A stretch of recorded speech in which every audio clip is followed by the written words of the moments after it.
Okay. Hello, everyone. Welcome to another conversation from the diaspora. It's a Building Africa's Future podcast. As usual, I'm your host, your sister, and your friend, Nkiru. And today I'm joined by a wonderful friend of mine. We've been friends for a long time now. His name is Dr. Ndubisi David, and he is a Nigerian optometrist living and practicing in Saudi Arabia, where he's been residing now for nearly 2 years. Outside of his optometry work, he has a passion to see people excel in their marriages and relationships, and as such, provides relationship counseling and coaching to help couples navigate all aspects of relationships and the associated challenges that may come with that. He is a proud husband and father, and today we'll be discussing a little bit about some of his experiences so far to that regard. So, Indu, if you can please say a quick word of hello to our listeners and our viewers.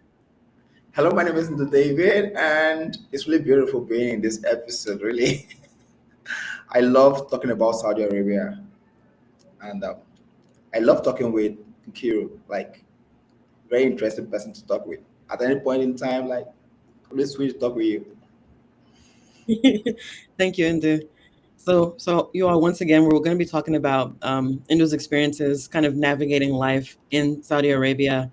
And as you all know, the podcast is centered on the experiences of the African diaspora, wherever we may find ourselves. So he's currently living in Saudi Arabia, and that's a place I don't know too much about. And I know, Indu, you've told me, in our previous conversations that there's a few things that are a little bit sensitive. So I know you can't go into a lot of detail, but we just kind of love to jump into the conversation to learn more about your experience so far and your family and everything else like that. So, with that in mind, can you just tell us like what motivated you and your family, to make this move from Nigeria to Saudi Arabia, and maybe your initial expectations? So you and I have had lots of conversations behind the scenes about traveling, and prior to you even making this move, I know you and I kind of went back and forth, and I kind of told you my opinion and everything like else like that. And obviously now you and your family are there, and I'm pretty sure it's been an interesting journey. So I don't know much about Saudi Arabia. I know you've told me, that there are certain things you can't speak about, and I know, for many people in the diaspora, money is a motivating factor, but like, what are some other reasons, like maybe that encourage this move at this time and with your family? Because I know it's not always easy to travel with a young family. You know, I don't like missing words about it. Money. That's just one word for it. Money is the motivating factor. If- because really, I love Nigeria. I love Port Harcourt. I think around 10 years ago, 9 years ago, we are talking about Nigeria, and if you can remember, I didn't think anything was going to make me leave Nigeria. Like Mm. I thought I was the one who was gonna stay back and make Nigeria work. But you have dreams, you have beautiful dreams, you have things you want to do in your community. It's just money because I love Port Harcourt and I love Nigeria. And I love the organization I was working with in Nigeria. I didn't want to leave. Like there were many emotional attachments to Port Harcourt. There are still many emotional attachments to Port Harcourt. So for me, the only reason that would have made me to leave Nigeria at the point when I left and made me to leave Port Harcourt at the time when I left would have just been money. This is just keeping it straight. That is money. Nothing else that made me to leave. Nothing else that made me to leave, really. Right. Well, yeah, I mean, and trust me, I understand that. I know, again, that's the typical immigrant experience. Many of us, we wouldn't want to leave our home countries if things were working perfectly fine. People do leave because of greener pastures, but why Saudi Arabia? Because it's not a place that I would say many people, desire to go to. I don't know if you can speak to that. Okay, when if you want to move, you're looking at what are your options. So at the time I wanted to leave, if I'm going to leave to anywhere, I'm going to go to where I'm needed, right? Everybody wants to go to where they are needed. So I had to start applying for jobs because this is one way that I can live. If I have a job somewhere, then I can leave and say, okay, I'm going here to work. And I think it's also an easier route if you already have a job and you're not the one bearing the cost of moving yourself. Like for me, coming to Saudi Arabia, I wasn't the one bearing the costs. I have a job. The company that gave me employment gave facilitated my visa, and brought me down here, and it also made it very easy for me to settle in because a company was bringing me in. They are responsible for me, and I think that's just it. Okay. I'm pretty sure maybe your wife probably had some of her reservations. As far as you moving, I can imagine. If my husband were to tell me, "Hey, well, let's move to Saudi Arabia," I might say, maybe not." So, like, I guess, how did she view it initially? Like, what did she think? And what did you think prior to you moving? Like, any expectations? Not just my wife had a lot of reservations. Everyone I knew, everyone I knew had reservations. My parents had their reservations. Um, I think just about everyone had their reservations about moving to Saudi Arabia. But looking back now, I think my wife can see that so many things are not the way they seem. These are always the way they seem. I know somebody was telling me. I know there's a sister of mine who was telling me that, Saudi Arabia, I heard that if you get there, they are going to force you to convert to Islam. People have a lot of wild thoughts about Saudi Arabia that I can tell you for sure are not true. They are not the true state of how things are. When my wife was coming to Saudi Arabia for the very first time, because I left before her, when she was coming in for the very first time, she was telling me that at the airport, she was sitting close to this guy and she they had a conversation and she told the guy she was going to Saudi Arabia. And the next moment, the guy was calling someone else on the phone and was telling the person that he is sitting next to a lady who is going to one of those God-forsaken countries. I bet I wish he knew. I wish he knew that Saudi Arabia is really super developed, more developed than people think in their heads, and you need to be here to know. And people think that there will be a lot of restrictions. I don't know. Maybe there used to be a lot of restrictions in the past. Right now, it's a lot beautiful. You know, one of the fears that people had when my wife was coming also was that she will not be able to wear all the clothes that she has. She would need to be wearing a abaya like a Muslim woman all her stay in Saudi Arabia. But it's not true. She came in here and it's so nice. She dresses the way she dresses, even when she was in Nigeria.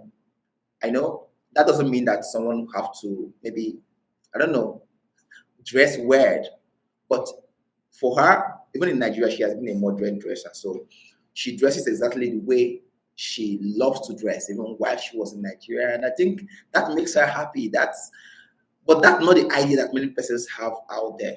Some people think maybe there's a calm down, you can't. Yeah, maybe in the past there used to be that.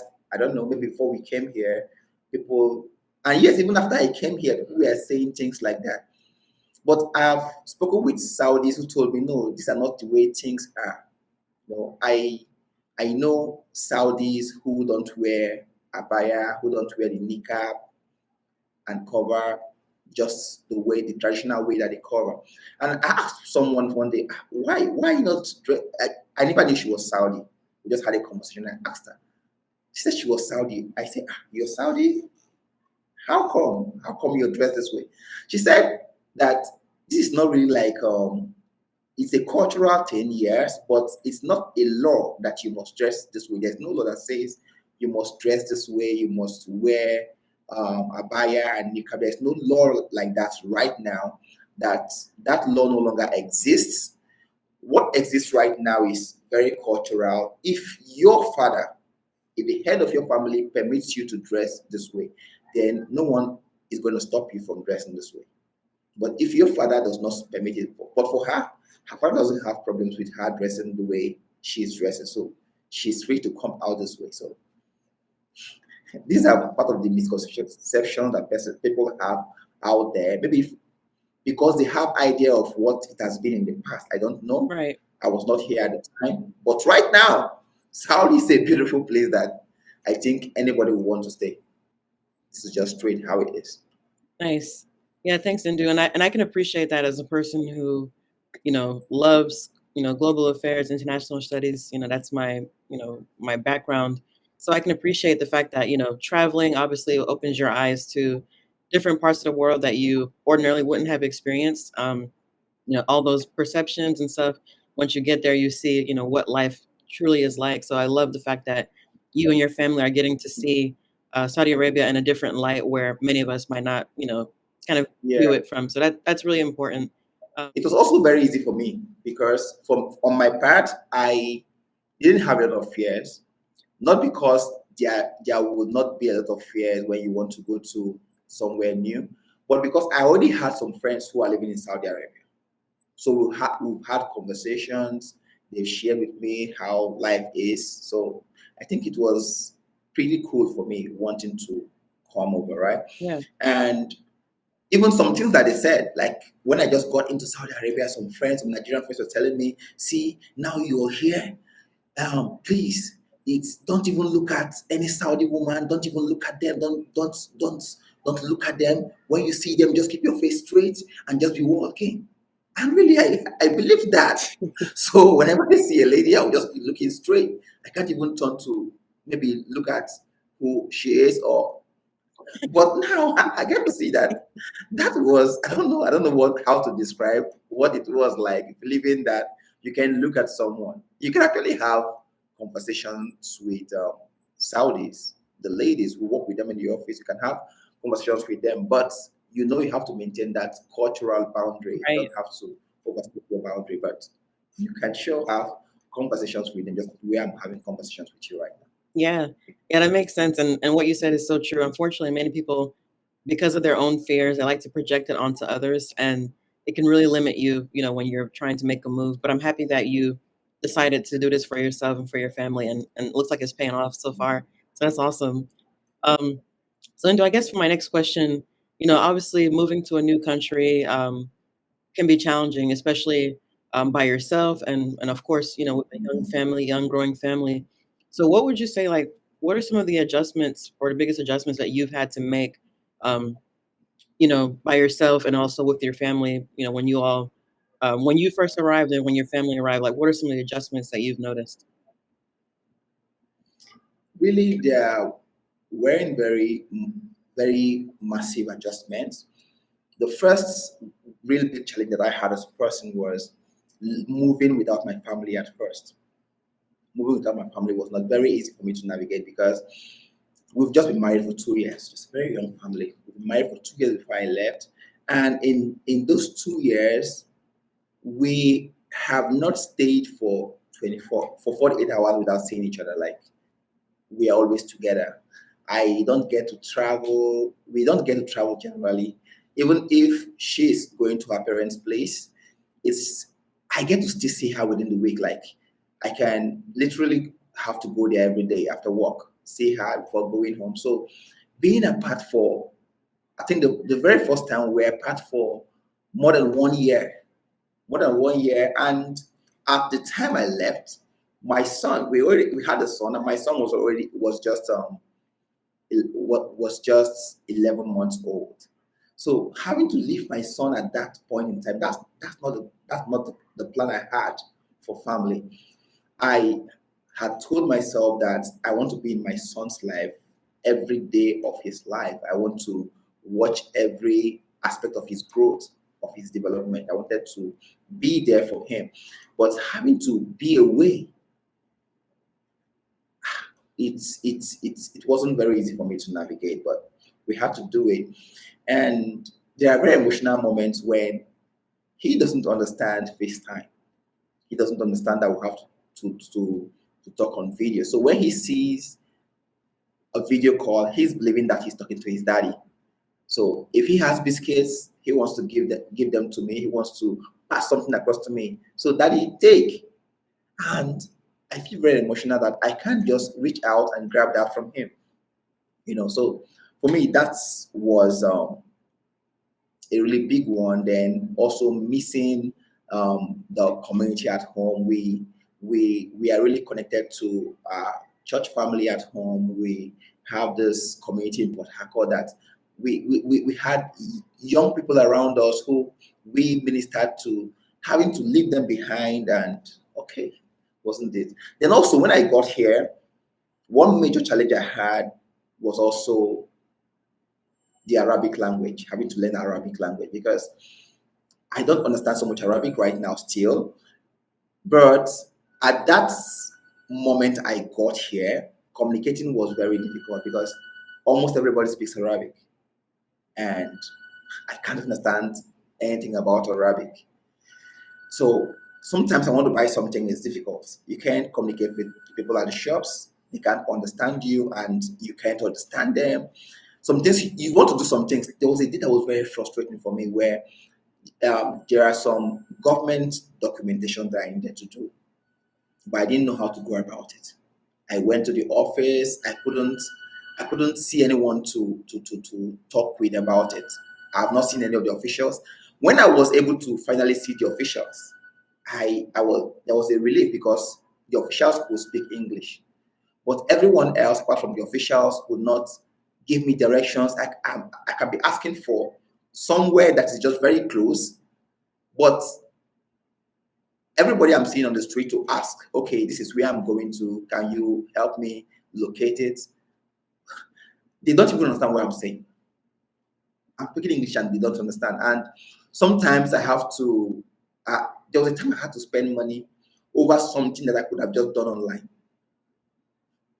I could have just accessed the website online and done it online, but I had to go to someone, paid money for them to get, it was a business center for them to print out a document for me that I could have just filled online if only I knew how to do it. If only someone had told me. If only they could have just told me, okay, this is something that you can do online. Maybe they were trying to communicate with me. I could not understand, so they just had to do it for me, and I paid money for it. I wasn't happy paying that money. So language was really a big issue. If I must tell you the truth, language was a big issue. Right now, I don't know how it's got very easy.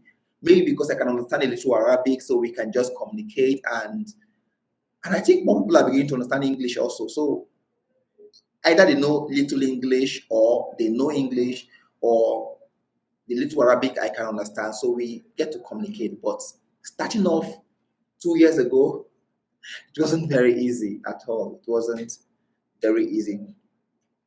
That's it. And the food would have been another challenge. The kind of the food that they have here would have been another challenge. But I had friends who had already told me, this is what you need to bring. This is what we don't have here. So I knew, okay, I can get 1, 2, 3 here in Saudi Arabia. Then I'll have to come with 1, 2, 3 from Nigeria. So that also made it very easy for me to settle in. Apart from that, something else again would have been, okay, um, knowing where to buy what. Mm, Because I can tell you that till now, there are things I really want to get. I don't know where to find them in this city. Or maybe if I know where to find them, I will not know where to get the best deals. okay. I'm getting to find out some of them. I can't. So shopping in Nigeria, shopping in Port Harcourt is very easy. I have been in Port Harcourt all my life, so I know exactly what I want. I know where to get it. I know where to get the best prices, the best deals. But being in a new environment, you have to start learning, okay, this is where I can get this. You have to ask someone. Sometimes you just stumble on it. Sometimes you just have to ask questions online and someone will direct you to somewhere and but we've also been able to manage that. I think that's part of the fun, right? Like for someone like, Yeah, that's part of it. yeah. So I think it's good. Like, of course you won't learn it all in one day, but it's part of the journey. So I think that's awesome. Yeah. And you brought up lots of great points, and I feel like many people, many immigrants can kind of relate to that. Like what you said when you first came. Obviously, you're away from your wife and your son. Same with my dad when he came. You know, it took like maybe 4 or 5 years before we were able to come over. And I know for many people, they kind of have a similar situation where like they're away from their spouse and their kids, and I can only imagine how painful that would be.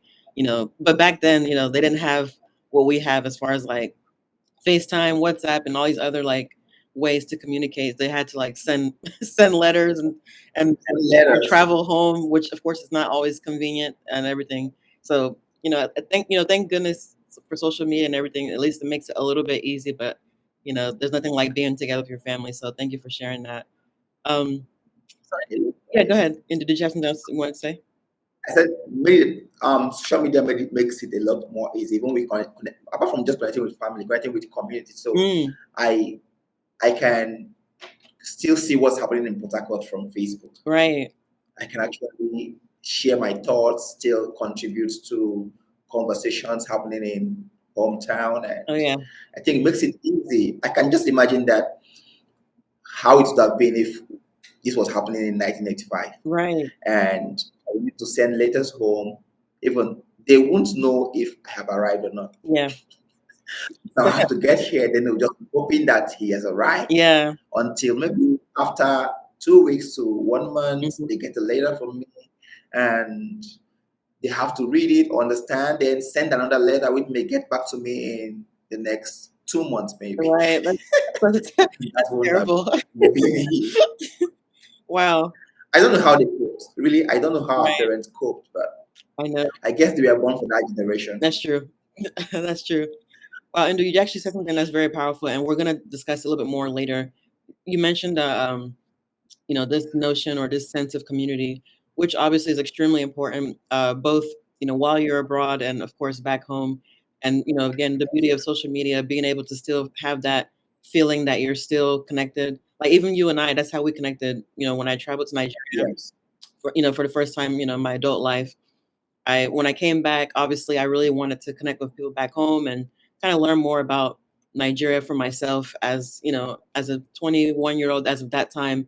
So, so what you said is it resonates with me. I understand the desire to want to connect with people back home, even while you're away from home. But in your case, obviously you grew up back home, so it's a little bit different than, in my case, I came here as a kid. So, but yeah, I love all that. We'll discuss that a little bit more later. But Indu, can you just tell us, obviously Nigeria and Saudi Arabia, there may be some similarities in some sense with some things, but can you tell us like what are some of the cultural differences that you've encountered, and has any surprised you? More than just cultural differences, like let's just look at the differences and the similarities. I would say that to a very large extent, Saudi Arabia is like northern Nigeria. So I lived in Kano, Nigeria in 2014 to 2015, and I lived in Katsina in 2000 from 2015 till 2016. So I can really tell you that Kano is more Saudi Arabia is more or less like northern Nigeria. The religion, the culture, they have a lot of similarities. Even the weather, the everything just seems really beautiful. Like they seem the same. They seem the first time I got to Saudi Arabia, I had to live in a place called Sehat, very close to Dammam. And Sehat looked so much like Abuja. You can be in Sehat and you think that you're in Abuja, with the only difference being that Saudi Arabia looks a little more organized, just much more organized than Abuja is, much more organized than northern Nigeria is. But as per culture, as per practices, as per everything else, Saudi Arabia is more or less like northern Nigeria. Um, the weather, the kind of houses they build, the way the streets are, and everything, maybe a little much more organized, much more organized, but it looks more or less like northern Nigeria. I can tell you that for free. And also, we one other thing that surprised me here is the fact that in Saudi Arabia, the private sector, like private businesses, like offices, have this break in the middle of the day. You go to work. Okay, we work. Most of the organizations work 8 hours a day. Like you have 8 hours shift, but we can do 2 hours in the morning and 6 hours in the night. So between 12 p.m. and 3 p.m., many offices may be closed except for maybe banks and government parastatals, but we every other private sector business will have to have that break where they are closed. You see, shops are shut except for maybe shops that have kind of shift, but most businesses will be closed within that time. And it's not just a culture like a practice. There are government laws. There is a government law that forbids anyone from working under direct sun because the sun is usually very heavy and you can have UV index of 8 and above up to 13 sometimes. So between between June and September, there is actually a government law that prohibits anyone working under the sun. Like if your staff should report that you made him to work under the sun, between this time, you may be charged heavy fines and really your organization will be penalized. So with that in view, you get to see that even apart from work, the people don't come out in the afternoon because the sun is usually very much, except it's really very necessary. Most people are indoors in the afternoon because of the sun. That makes nightlife a different kind of life altogether. So we are out there in the mornings before the sun is heavily out, and we are back to work in the evening. So in the evening, we have to work up to 10 p.m. At 11 p.m., 12 p.m., 12 a.m., you may still see people outside. You may still see that the town is beautiful. People are going about their businesses. Um, Offices are still getting patronage. We have some bit of nightlife to compensate for the midday when there is little business. And I think that has to do with the sun. I had to come to that notion that it has to do with the sun because of the government law that prohibits people from working under the sun, the direct sunlight between June and September. I think June 15 to September 15. You don't have any business putting out anybody to work under the sun for you. So also it affects other businesses. Like we can't open at those times. For me, that's not what we are used to. We are used to going to work in the morning, coming back in the evening. Now you are being told that you're going to work 2 hours in the morning, then you go home, sleep, have your rest, and come back in the evening to do 6 hours. It looks beautiful because you have a time to rest between the times, but also some persons would like to just do their shift and know that okay, I'm done for the day. That's a change that we had to adjust to. I had to adjust to. Then also getting to see that in Nigeria we have our week running from Monday till our weekdays running from Monday till Friday. Then we have weekend on Saturday and Sunday. But here we have our weekdays running from Sunday till Thursday. Then we have weekends on Friday and Saturday. So sometimes on Sunday, I don't even know it's Sunday. Until like maybe I go to Facebook and I see people posting happy Sunday. I say, oh, today is Sunday. You can actually just lose track of what day of the week. Because Friday will look like a Sunday. And a Sunday will be looking like a Monday.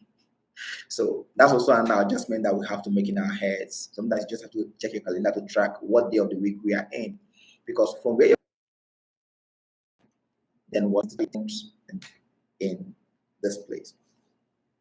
Yeah. I'll also say that the Saudi Arabia generally, not just the Saudis, the community here seem to be more, should I say, more traditionally bound together, like just like what we have back home. Right. Even though I don't know, would I say everybody seems distant?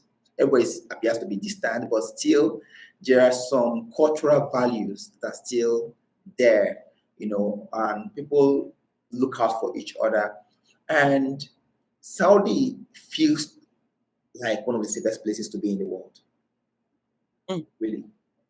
I Wow. feel safe. I feel safer here than in Port Harcourt. I can tell you that anytime, any day. And I've spoken with, I don't think there is anybody living here who is not a Saudi who has told me that they feel safer in their home country in Saudi Arabia. Out with Americans, Europeans, and everyone feels safer here. Like you can literally just leave everything you have outside and be sure that it's going to come back. It's going to be there by the time you come back. A Mm. friend of mine had an experience where he had come back home and he forgot his wallet, his mobile phone on his car, and went in. After some hours, he had to remember that he's not with his phone. By the time he went out, a police car was parked close to his car, and they had seen that there and were waiting for him to come out. Wow. They didn't go anywhere. When he came to pick it up, they told him that they had been waiting for him. They had to confirm that they are his, and he just took them, and no one bothered him. He just needed to confirm that they are his, and you feel really safe. You feel really Right. safe moving around. You feel really safe with your possessions. You don't feel afraid. And something happened recently. We were a bit negligent with our child, Asha. So Asha left the house. Asha left home without our knowledge, and we couldn't find Asha. He had opened the door and he has left. By the time we started looking for him, we didn't know where he was. We were just driving around the neighborhood trying to see if we could find him, and we're not making progress until suddenly we were driving past and we saw a bicycle. A bike was just passing us. I looked and I saw my son on that bike. I had to park, tell his mom, who went to get him, and we saw that someone had seen him and picked him up, put him on that bicycle, and was driving around just in case he may see his parents. Someone had done that. Yeah, Wow. he could not understand English. Asha could not understand Arabic, Right. so they couldn't communicate. But he knew, and the guy happens to be a Sudanese. So I guess he's black. He has seen another black child. Maybe he's thinking this child will be an African, maybe a Sudanese, and he just wanted to look out for him. Wow. That's amazing. That was really beautiful, and he refused to accept any kind of payment, or he said no, no, that he's fine. He just felt he should help out, Yeah. and yeah, we were very grateful. Mm. We're just really very grateful. Yeah. And it's not just that single experience. I think people in Saudi Arabia kind of look out. I'm not saying everything in Saudi Arabia is perfect, but Right. to a very great extent.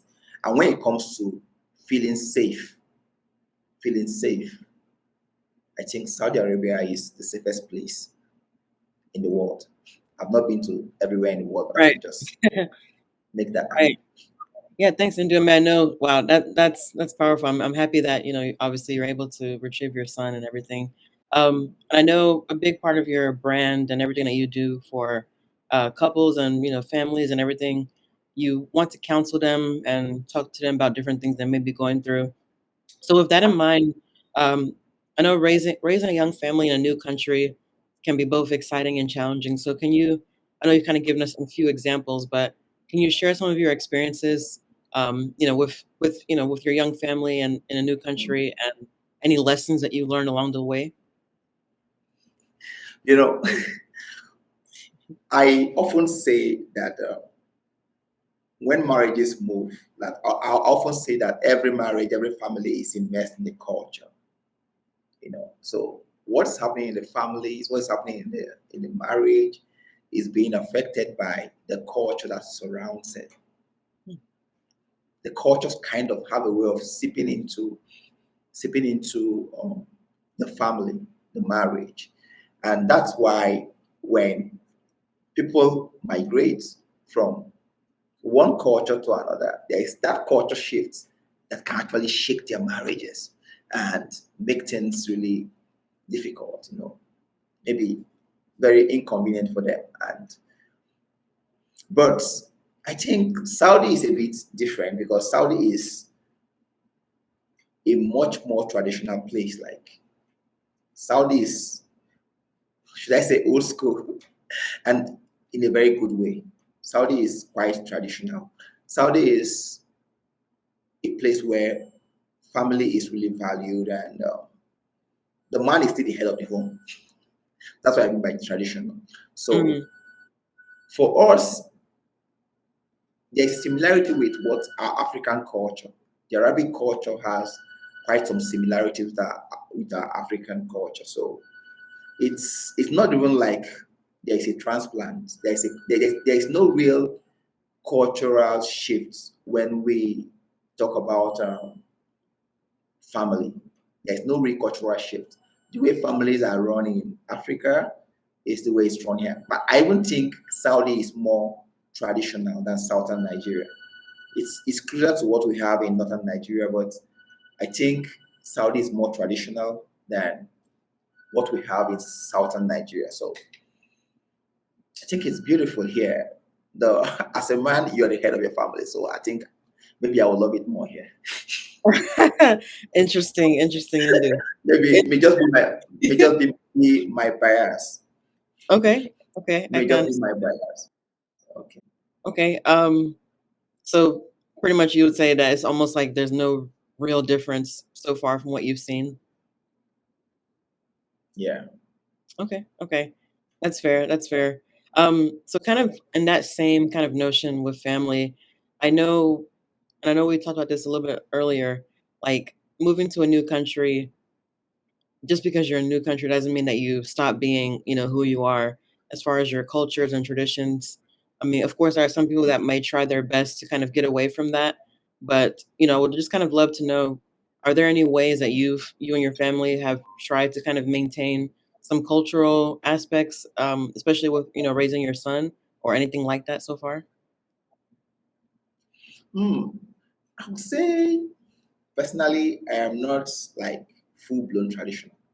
Okay. I'm not full blown traditional, and I can be very malleable. Like I can be very dynamic. Let me say dynamic here. Dynamic is should be the word for it.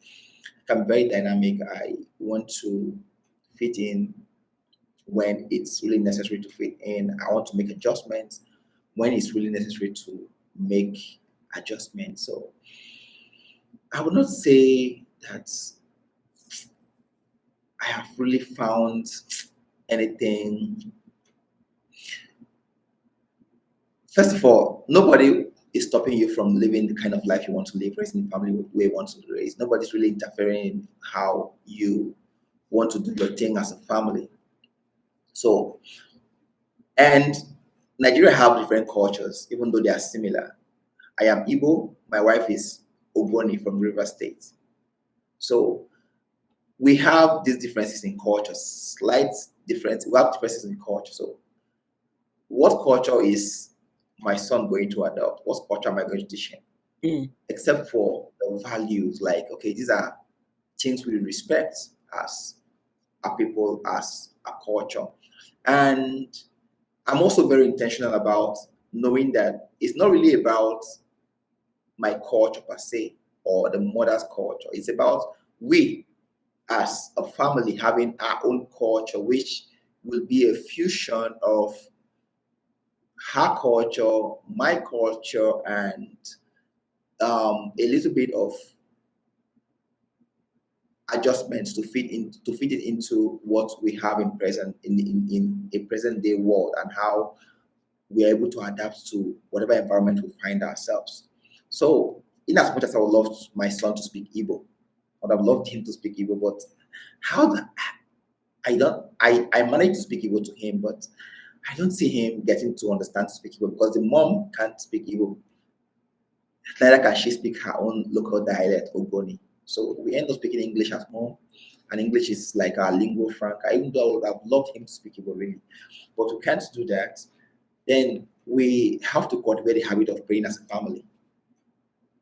There are no real organized communities of Nigerians, Igbos, like we have in other parts of the world. right. So it's just what we can do as a family. And you said something perfect. I was actually going to ask you that next because I know, again, I don't know too much about Saudi Arabia, but I was Mm. assuming that maybe there's not a very big Nigerian diaspora there. But yeah, what you said is exactly spot on. I was thinking maybe if there's any organizations where you guys can join, and maybe there's like functions you can attend. But maybe you're not aware of that yet, or is there nothing like that? Maybe I'm not aware of that yet, but I don't think there is. I don't know. Let me not say there is not, but I'm not aware of anyone, and I think that's because many persons who are living in Saudi Arabia are more like are more of expatriates than immigrants.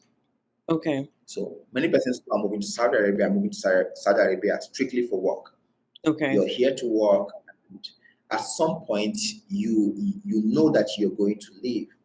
It's not like you're going to some Western countries where you know, okay, after staying for a while, I may get permanent residence. Then I'm going to live here and raise my family, and we're going to be here forever. So the present um, atmosphere in Saudi Arabia is there are citizens and there are expatriates. So the expatriates are just coming here like for work, not like they're immigrating to remain here permanently. So even though the government is opening channels now for people to become to become citizens, so to become permanent residents, citizens, and all that. But it's just very new, and the processes are not very. No one really understands the process, and not a lot of persons have been able to go through that process. So most of the people who are living here are thinking at some point, if I stay here for 10 years, maybe 20 years, maybe 30 years, at some point I will have to leave. I'm just here because of my job. Whenever the company does not need me anymore, I may have to leave. So people are making arrangements to leave. So I think in that atmosphere, you will not be thinking about having an association to may not really be the biggest thing in anybody's mind, really. I'm Oh, just thinking. yeah, that's a good point. That's a good point. I didn't think of it in that way, so thanks for sharing that. Um, so Indu, what about like the food? Because I know that's a big part of culture. I mean, I know you said some things might not really make the most sense in the context, but food, how about like certain TV shows or movies, like Nigerian movies? Do you share that with your son? Yeah. Okay. For now, we do Netflix, Okay, yes, right? yes, exactly. Yes, we do Netflix, so we're able to see. Really, I'm not a TV person. I've never been a TV person. That doesn't mean that if my wife is seeing a movie with my son and I get into the sitting room, I'll just sit with them and see the movie. But I'm not that person who will like just sit down and maybe if the movie gets very popular and everybody's talking about it, I say, okay, let me go and see it. Right. So that aspect is also not really it for me as a person and for us as a family. They're just three of us here. So, Yes, yes. But the food, like he eats the food very well. He but enjoys the Nigerian. yeah, I eat Nigerian food here. We have to cook. Even before they came, I cook Nigerian food and I eat Nigerian food. But that doesn't mean that I don't also eat the food that they have here. But the food is not very spicy, you know. Okay. So you may not really be able to do very well with it. Till now, my wife cannot eat rice here. Really? She cannot eat rice here because it's not spicy. Like, and mm, she, she says, I don't know how it tastes, but she says that it has a lot of garlic in it. Oh, okay. That's that's her now. For me, I remember the very first time I came here, I was just coming in and they bought me food. I couldn't eat that food. It took me about 3 days of having to refrigerate, then microwave to eat. I would just had to cook other food and try to mix it up to see how I can eat it. Right, But right now, I can eat it, I can have fun with it. But if I really want to eat, right. if I'm really hungry, I think I have to do maybe I have to pour some more spice to it. I Yeah, have to bring that shape. exactly. Have to pop a pen into it Exactly. to be able to enjoy it. Yeah. Wow. And then you said something like this very powerful because like I said, I didn't think about this in that way until you said it. like for people who maybe are in the US or any other country that there's a bigger diaspora, for them, once they get there, they're looking to find the nearest community, you know, Yeah. for their country. They are establishing their roots, so they're maintaining some of those cultural heritages. But in your case, being that you mentioned many people who are in Saudi Arabia are kind of like transient somehow, maybe the it's not as important maybe because they're just trying to work or do what they need to do before going to wherever the next place is. So that was a pretty powerful point. Um, Yes. do you care to say anything else about that or? Yeah, but that's just really direct because if you are coming to a place and you're planning to stay, you have a long-term plan. Maybe your kids are going to continue here. Mhm. Then you'll be thinking about having a community, trying to understand to have your roots here and all that. But many persons who are in Saudi Arabia, I can tell you that for sure, are not thinking about their kids staying here.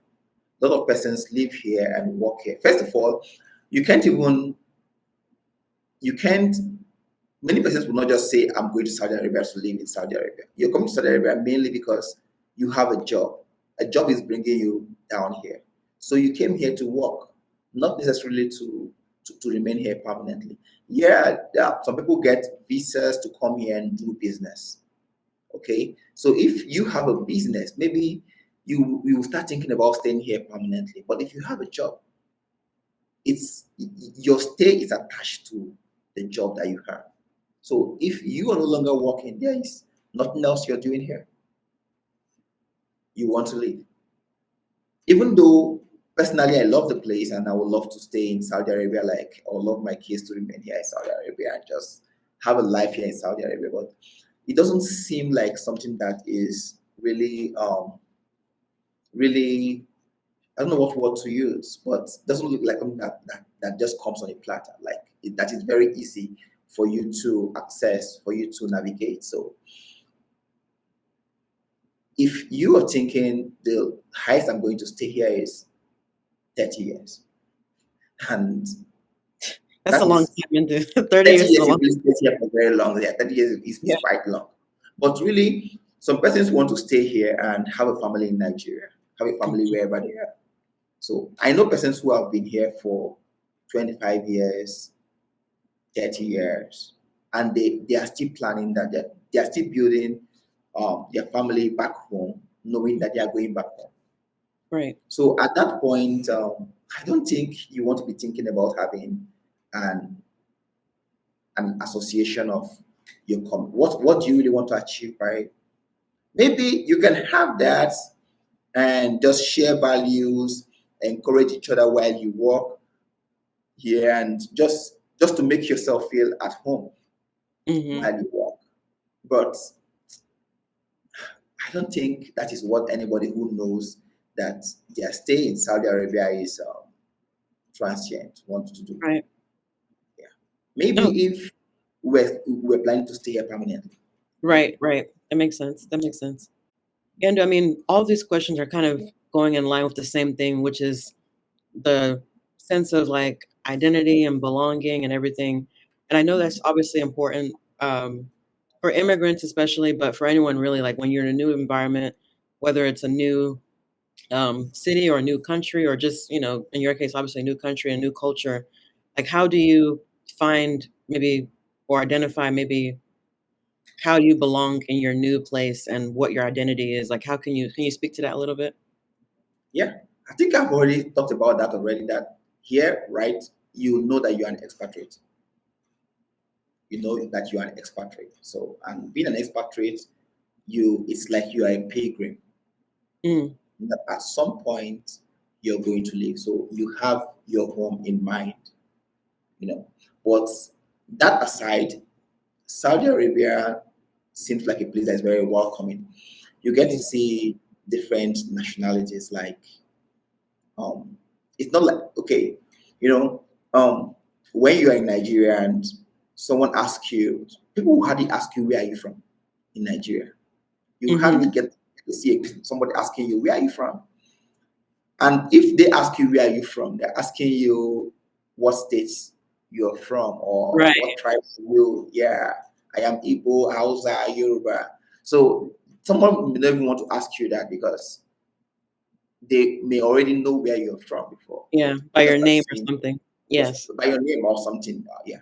But here in Saudi Arabia, anybody who sees you want to ask you where are you from, because you don't even you may not be able to predict where the next person sitting close to you is from. I've seen Hmm. people who I would think are Saudis, but when they ask me where are you from, I say I am Nigerian. I say, wow, mashallah, Nigeria, I am your sister. I say, oh, really? Yes. That they are two persons have told me I am your sister, and I will be looking. They say, ah, I'm from Morocco.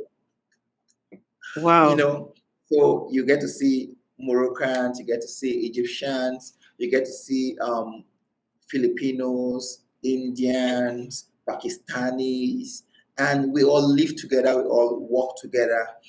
Yemenis, you get to see just people from every part of Americans, Europeans.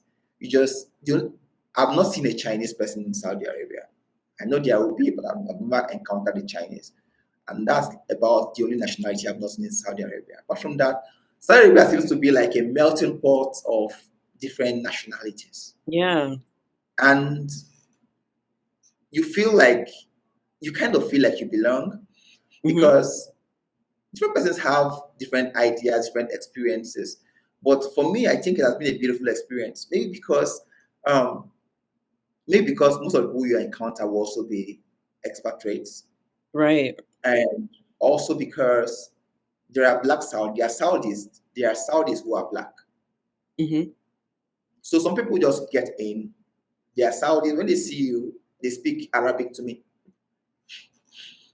Either they think I am Saudi or they think I am Sudan.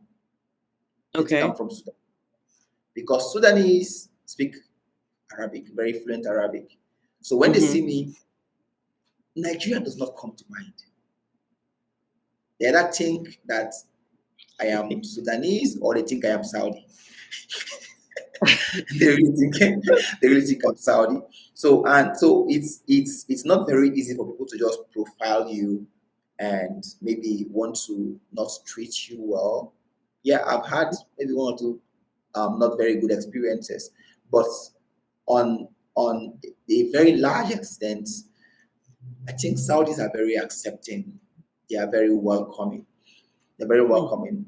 The only issue I have with Saudis, the ones I work with, I have just one issue with them, which is they must give you food. Nice. That's good. If you work with them, you must eat their food. Like,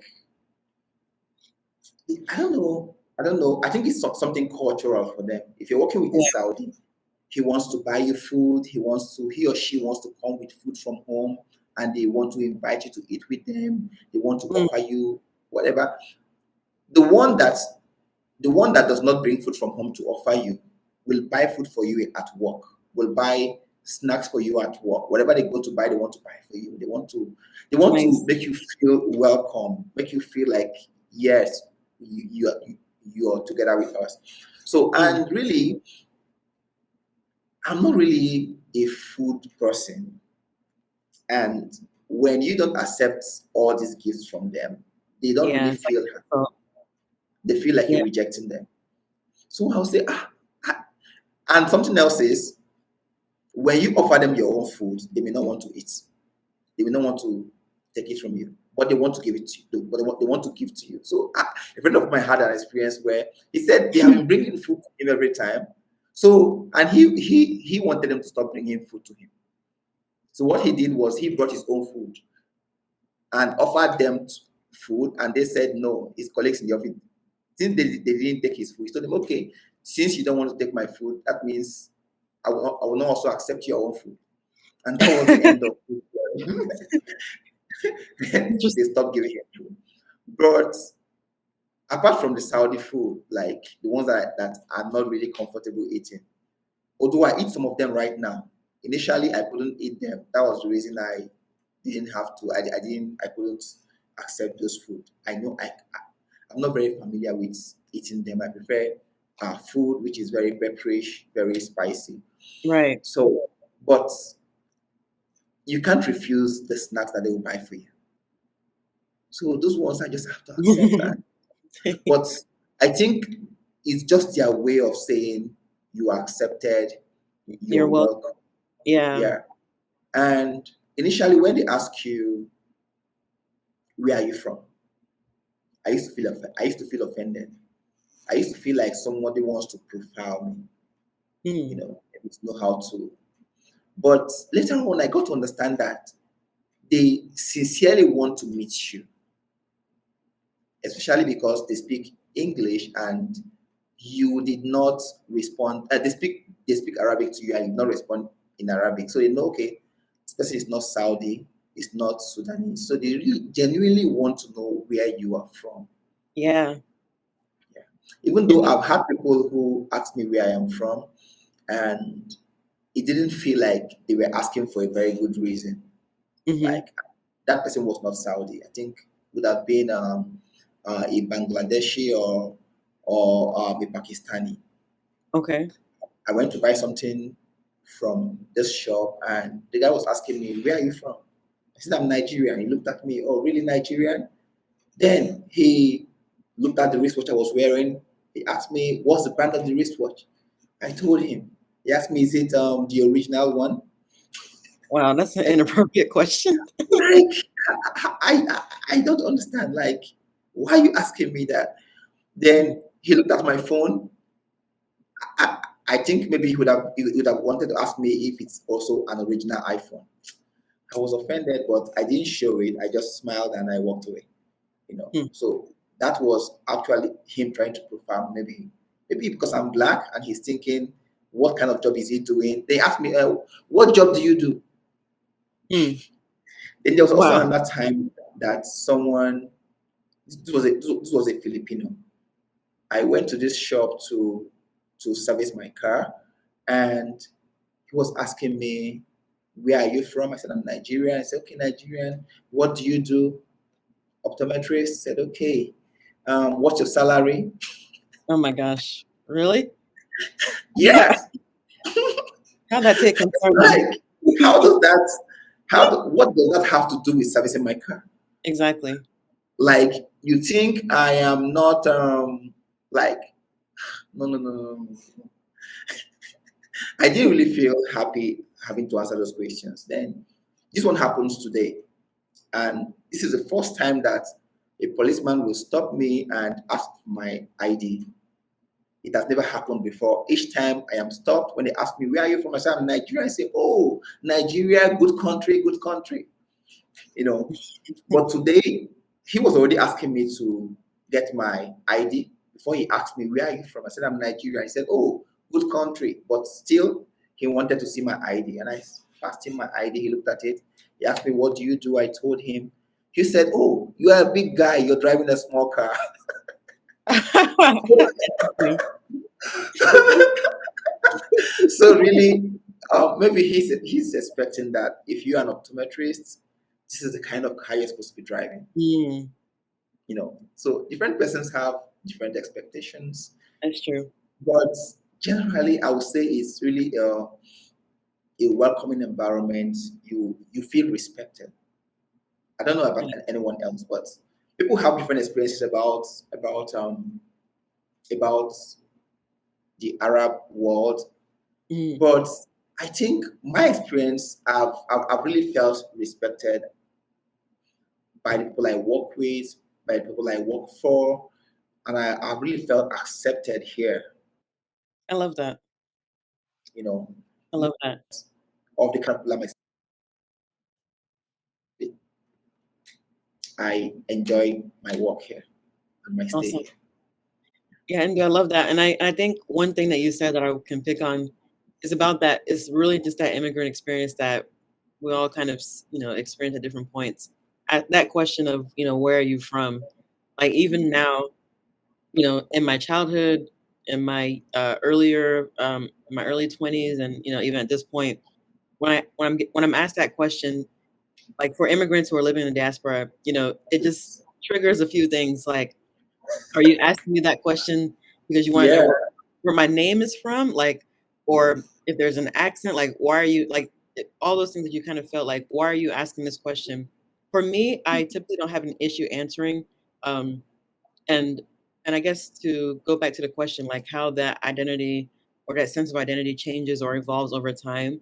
When I was younger, I would always say I'm Nigerian, which of course is still true today. I always still say that. But as I've gotten older, like it depends. Like I might answer, "Oh, I'm, my family, we're from Nigeria originally, but I've grown up my whole life here." Again, just kind of depending on why the person is asking or how I'm feeling about that person and their intent. But yeah, it's a really good question. Like, being asked where you're from as an immigrant, it kind of makes you think about, like, it makes you think, okay, where am I from? Am I from, you know, should I tell you my hometown? Should I tell you my home state, my country, where I lived? Like it brings lots of questions. So Hmm. thanks for sharing that, Indu. And I know you've kind of given us a little bit about some of your interactions with, the Saudi people and other people that you've seen so far. But can you tell us, have there been any recently that you can say have been particularly meaningful or interesting? Any Yes, exchanges? like I talked about the idea of giving food. You know, I think that's really beautiful. That's really beautiful. And it feels really welcome. Yeah. But then also there's this experience where I was talking with this South lady who I work with. So we get to talk about Saudi Arabia and Nigeria. I think she really she really wants to visit Nigeria.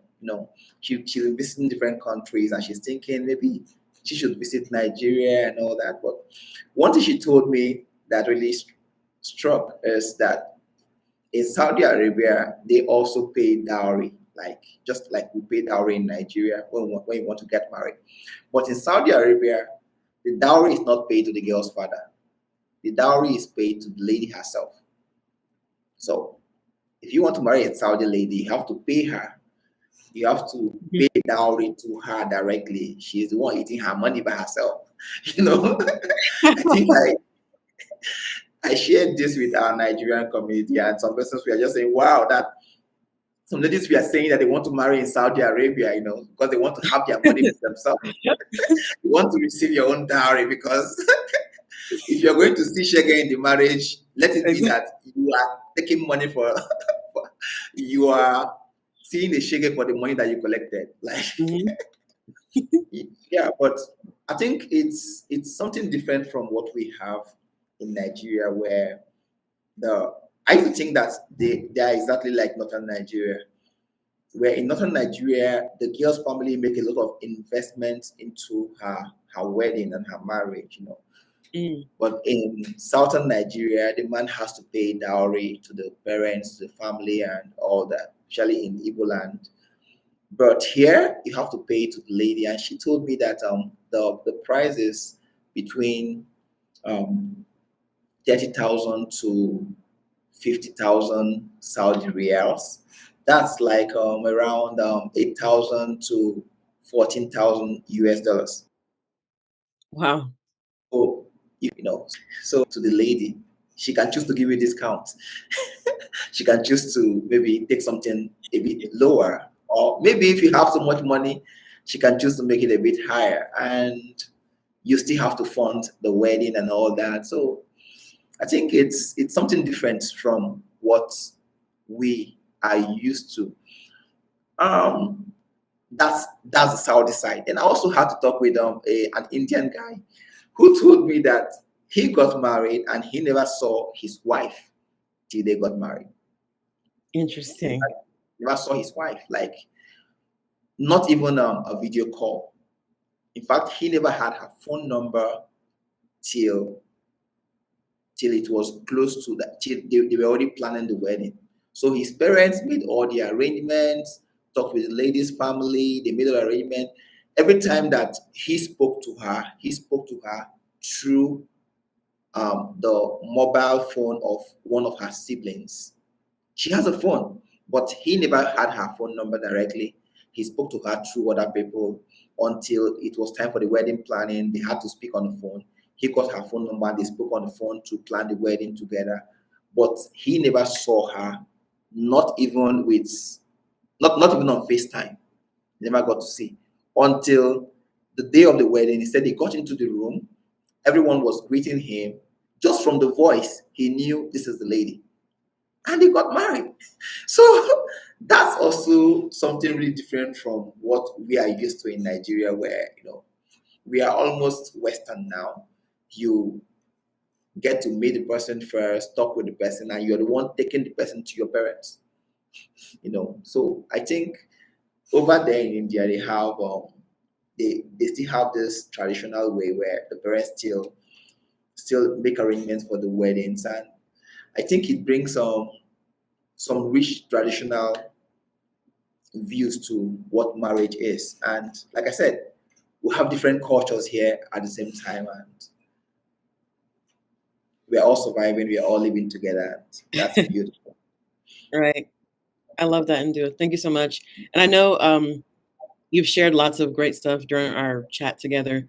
And I know obviously you can't speak for your wife, her experience so far, but if you could say, overall the experience so far, I know it's only been like about 2 years for you and maybe for your wife, maybe like your wife and your son, maybe like a few months or so. But how would you describe the overall experience? Is there anything that's surprising that you can share? I mean, I know you're still trying to be mindful of certain things, but Mm. anything that you can share that's been about the experience so far? No, really, there is really nothing I can say is really a big deal than just saying that it's a beautiful experience. Okay, something else again that I can say is that this is how this is the official Saudi dress. So as I see me now, I'm an Yeah. official Saudi dress. This is like the official Saudi dressing, and so when you go to banks, you don't go to banks and see people who are wearing suits and a tie, Mhm. and no, this is what you see in the banks. This Okay. is this What is is it called? official. What's the dressing called? This style? I don't know what it's called, but I know that this is called the top. That's THAWB. Okay. So this is top, and this is the kafir. The kafir.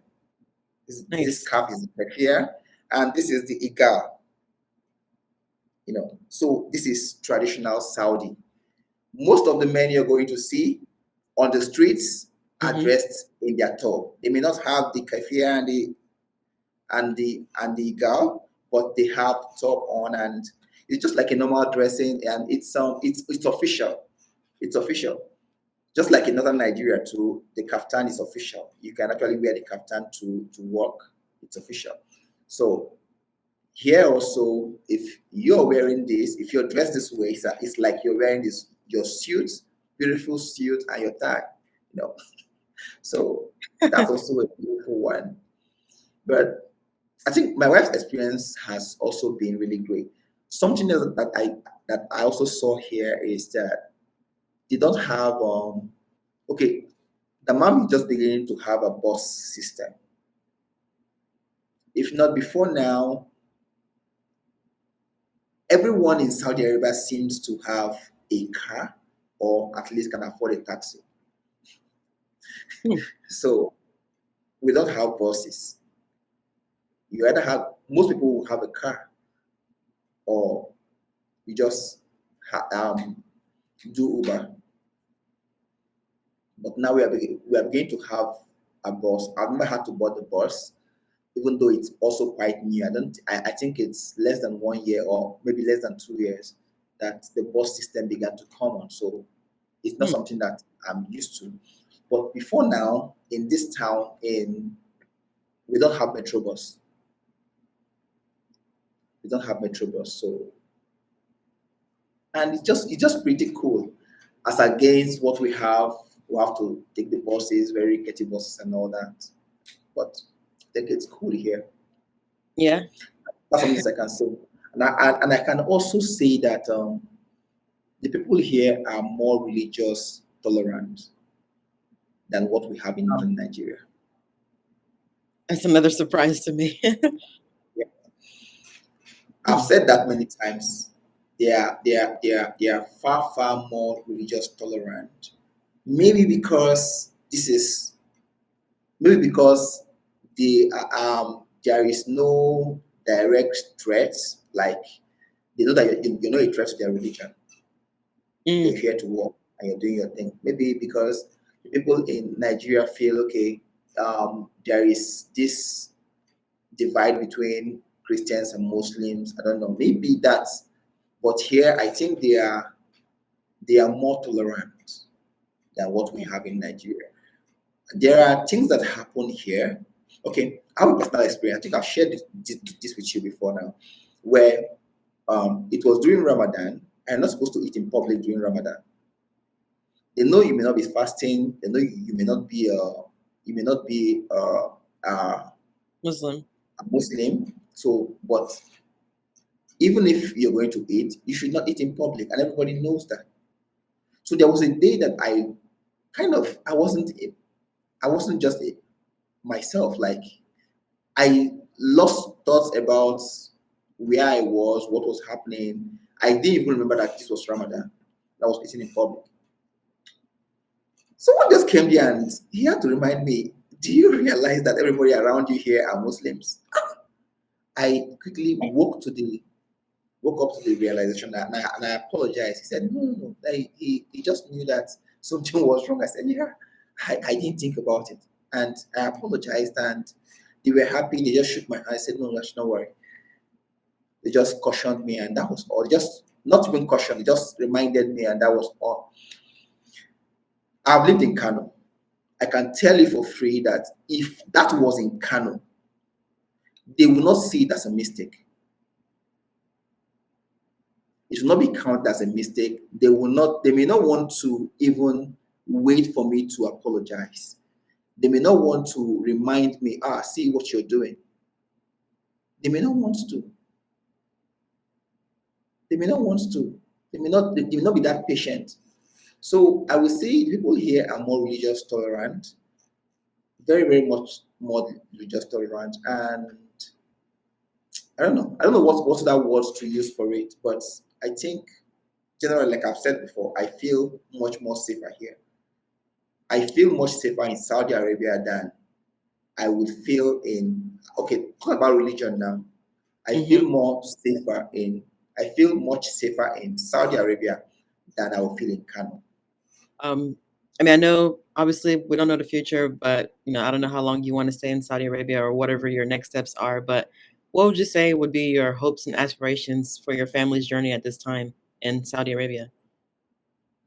In Saudi Arabia, I want to do my work. I want to advance in my work. And I hope that we can build our own business in Nigeria. And when my work here is done, I can retire back home.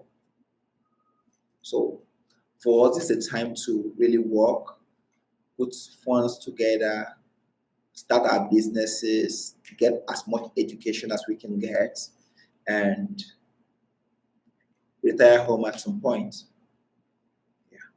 Because even though we would have loved to remain here permanently and have our kids grow up here and also, contribute to the life here in Saudi Arabia, that doesn't seem like a very open direction, a very open path for our family.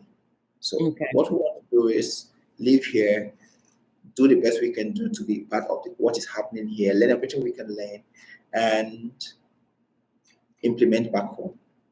No, because Nigeria is really beautiful if you have your own business yeah, or if you are a politician. So, so, so I don't have any interest of being a politician. I think I should build a business so that, okay, yeah, if you have a business, you can really enjoy living in Nigeria and all that. right. Actually, Indu, before I let you share your contact information, one important question I forgot to ask you. I know you covered it obviously at different points in our chat today, but for the person who is watching and maybe wants to take this same journey as far as like going to Saudi Arabia, what are maybe like five key things you want them to know, like about the process and just overall, like how they can be successful and everything they might want to do as far as that? Okay. So really, there are different opportunities in Saudi Arabia. There are really beautiful job opportunities in in healthcare, especially in healthcare, in engineering, in tech. They're really beautiful opportunities. So you can just get on LinkedIn, start applying for jobs in Saudi Arabia. You get to see the wages, you get to see, but really, if you're working in Saudi Arabia, you will enjoy working in Saudi Arabia. One thing you just have to, okay, there's one part of living in Saudi Arabia that um that should not be a shock to anyone. It may not really sound good, but I think there's a reason for that. Okay, as the way it is in Saudi Arabia right now, I'm working in Saudi Arabia. I cannot wake up tomorrow, book a flight, and start heading out of Saudi Arabia. It's not possible. It's not possible. You can't just wake up and say you want to leave. Yeah. So you have a sponsor who you are attached to. That is your employer. Your employer will have to assent to your leaving. Yeah. So you have to get an exit visa for you to leave Saudi Arabia if you are here as an expatriate. If you're on visit visa, that's a different ballgame. But if you're here as an expatriate, you can't just wake up and say you want to leave. Your your sponsor will have to know, your employer will have to know that you're leaving. That doesn't mean that if you want to leave, your sponsor will say you cannot leave. No, that's not what it means. What it means is that you cannot leave without their knowledge. So if you say you want to leave and the your sponsor says no, then you just have to if you tender your resignation within 2 months to the day you want to leave, you can approach the Ministry of Labor and they'll process that for you. So, but I think this is this makes our community also safe in Saudi Arabia because I can imagine that someone is working here and person does something bad, and before anybody would realize what he has done, he's already out of the country. It doesn't make sense. So it's I think it's beautiful that if you are leaving, the people who you are working with will know that you are leaving. So they will know if you have done something and you're running away from something. So I think in that sense, it's really beautiful. But when you just look at it on face value, like I can't live without letting this person know that I'm leaving, then it may look some it may have another look to it.